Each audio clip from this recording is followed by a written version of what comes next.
Над 16.000 денари му бара Евана на штипјанецот Коце Здравев за сметки кои тој тврди дека веќе ги платил.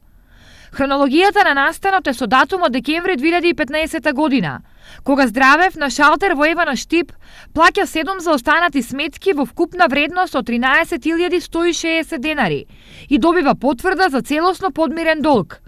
Веќе утредента на него повторно му пристига опомена од Евана за наплата на нови 13.500 денари, кои тој исто така ги плаќа. Од тогаш наваму тој редовно ги сервисира сметките, но пред еден месец на него му пристига извршно решение за наплата на околу 16.700 денари за наводен долг од 2015 и 2016 година. Во документите кои Здравев ги приложи стои дека Евана во својство на доверител кај нотар поднела барање за извршување со приложени фактури за неплатен долг на 11.12.2015 година. Но решението за присилна наплата Здравев го добил дури на 20 јануари 2017 година.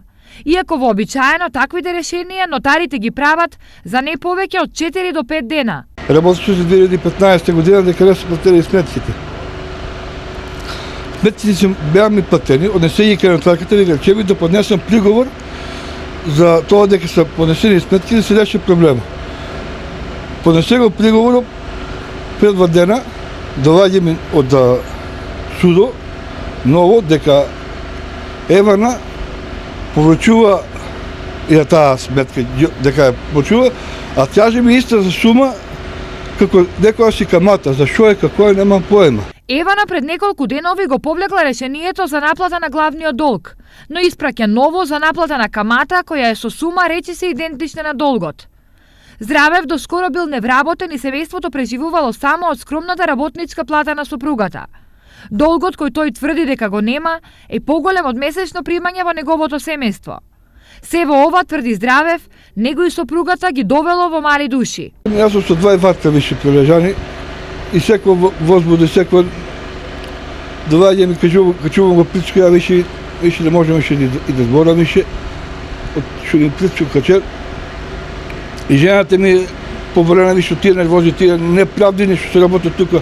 Здравев е убеден дека доколку долгот го плател со уплатница во банка или пошта, ќе имал конкретен доказ за кои месеци и колку платил.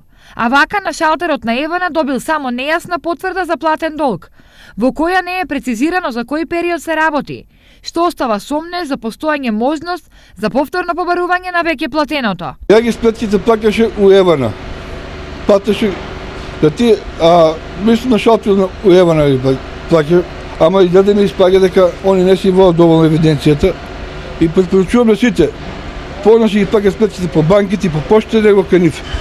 Зато таму се прави да лаведе некој манипулација што не може да биде.